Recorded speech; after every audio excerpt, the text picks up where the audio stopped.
Number 7. The Gardiner Expressway collision.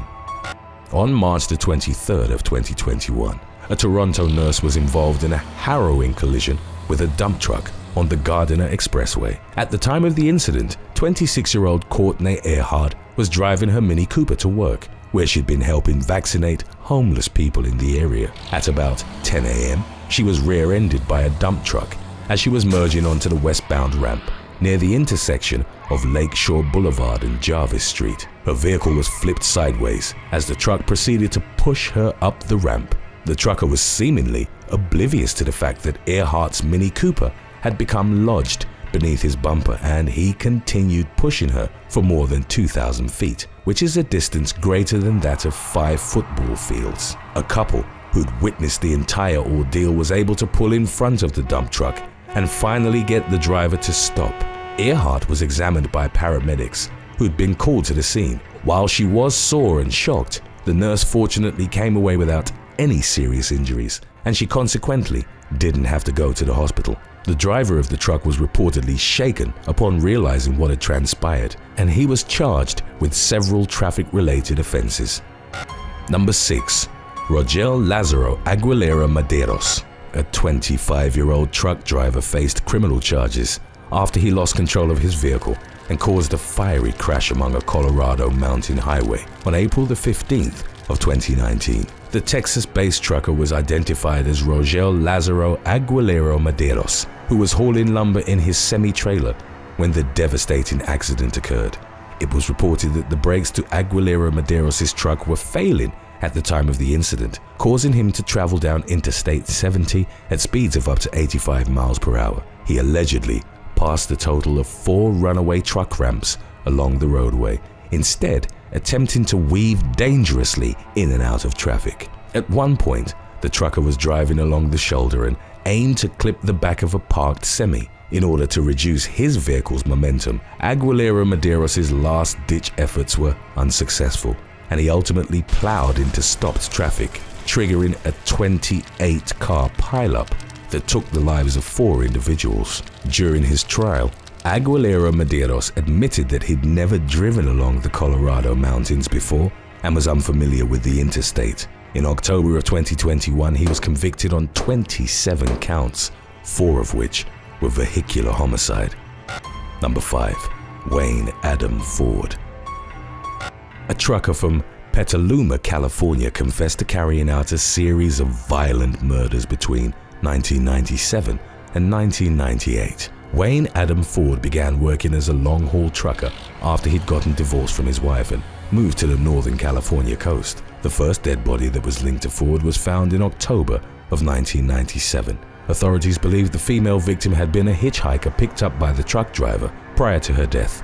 Identification was made impossible by the extreme dismemberment of her corpse. Ford had taken her various body parts to different locations, and he allegedly attempted to cook some of them after storing them in his freezer. The trucker's next victims were a pair of escorts, identified as 26-year-old Tina Renee Gibbs and Lynette Dayon White, aged 25, whose nude bodies were discovered in June and October of 1998, respectively. Ford's final victim was Patricia Ann Tamez, whose body was found floating in the California Aqueduct in San Bernardino County.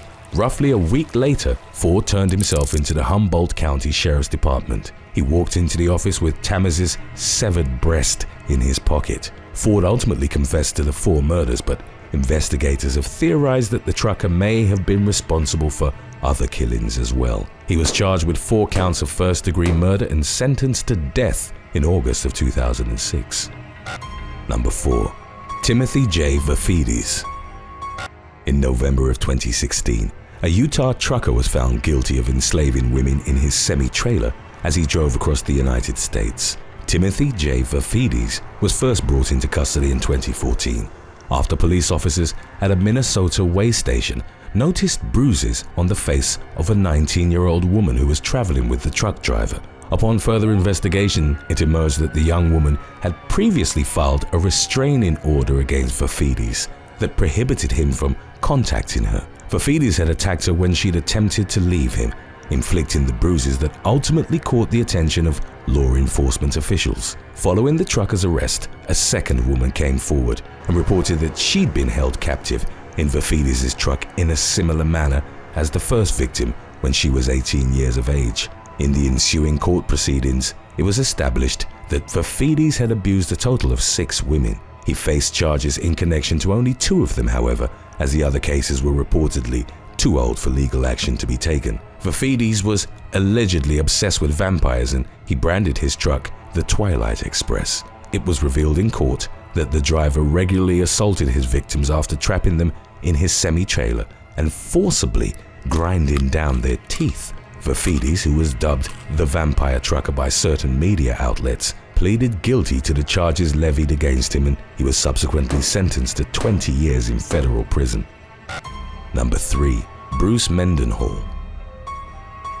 A long-haul truck driver from Albion, Illinois, was found to have been responsible for a string of serial killings at various truck stops across the US. On July the 12th of 2007, Bruce Mendenhall was remanded into custody at the TA truck stop off Interstate 24 in Nashville, Tennessee, while investigating the murder of Sarah Nicole Hulbert, which had taken place at the same stop just a few weeks prior. A local detective identified Mendenhall's truck as the same one that had been spotted on surveillance cameras on the night of the young woman's death. Upon inspecting Mendenhall's vehicle, law enforcement officials discovered the presence of bloody clothing in a plastic sack and also found splotches of blood all over the cab, including on the steering wheel. After his arrest, Mendenhall implicated himself in at least 2 additional murders while being interviewed by investigators. The targets of his violent attacks were primarily young female escorts, although he was ultimately charged with the murders of 4 women whom he had picked up at truck stops in Alabama, Tennessee, and Indiana. He was still under investigation for murders in 5 other states at the time of his incarceration.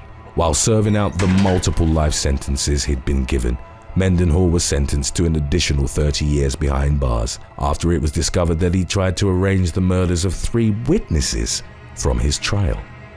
Today's topic was requested by Instagram follower Miss Heather Ariana. If you have any other topics you'd like to learn about, subscribe and let us know in the comments section below, or follow us on Instagram and reach out to us there. Number 2. Jordan Alexander Barson. A 45-year-old truck driver was sentenced to a prison term of 16 years after he was convicted on a charge of causing death while driving under the influence of methamphetamine. On December the 10th of 2020, the box truck operated by Jordan Alexander Barson of Kingman, Arizona, struck a safety escort vehicle that was following behind a group of about 20 bicyclists riding on a stretch of US Highway 95 south of Boulder City, Nevada. The escort then plowed into the vulnerable cyclists, claiming the lives of 5 and seriously injuring 2 others. One of the wounded victims was airlifted to a nearby hospital, while the other was transported via an ambulance in critical condition. A 3rd bicyclist also suffered minor wounds. It was reported that Barson had remained at the scene after the fatal collision until the arrival of Nevada Highway Patrol officials, who examined the brakes, tires, and overall functionality of his vehicle. The commercial truck driver told investigators that he'd fallen asleep at the wheel while driving his normal work route. According to court records, Barson's blood was tested, revealing that the man's body contained 9 times the amount of methamphetamine necessary to indicate impairment. Barson ultimately agreed to a plea deal with prosecutors, which avoided trial on 14 felony charges that could have resulted in a life sentence. In addition to the 16 years, Barson was ultimately sentenced to serve. The Clark County District Court judge that presided over the trucker's case ordered the defendant to pay nearly $60,000 in restitution to the victims of the crash. Number 1. Clark Perry Baldwin. A former long-haul trucker was taken into police custody in May of 2020 after it was discovered that he'd perpetrated the murders of 3 women during the early 1990s. Clark Perry Baldwin, who was in his late 50s at the time of his arrest, had worked as a truck driver from the second half of the 1980s until the mid-1990s. His first alleged victim was a 32-year-old pregnant woman by the name of Pamela Rose McCall, who'd last been seen climbing into a tractor-trailer at a truck stop in Tennessee. Her body was eventually found a few miles from the stop in March of 1991, and it was determined that she'd been strangled to death. The following year, Baldwin carried out 2 more slayings in Wyoming. The strangled, unclothed body of a young woman was found by a female truck driver near Interstate 80. The unidentified victim was referred to as Bitter Creek Betty. A month later, the remains of a pregnant woman were discovered off of Interstate 90, which led to the victim being dubbed I-90 Jane Doe. While each of the murder cases had gone cold for nearly 3 decades, investigators were able to finally identify Baldwin as the killer through the use of genetic genealogy. DNA that had been uploaded to a genealogy site by one of the suspect's relatives was used to link the former trucker to evidence found at the original crime scenes. Baldwin was subsequently arrested at his home in Waterloo, Iowa. He faced multiple counts of first-degree murder in connection to his violent crimes. The ex-truck driver had been arrested about a month prior to the murder of McCall after he'd been accused of strangling a woman in a truck in Texas. But all charges in that case were dismissed because the victim had failed to show up to court.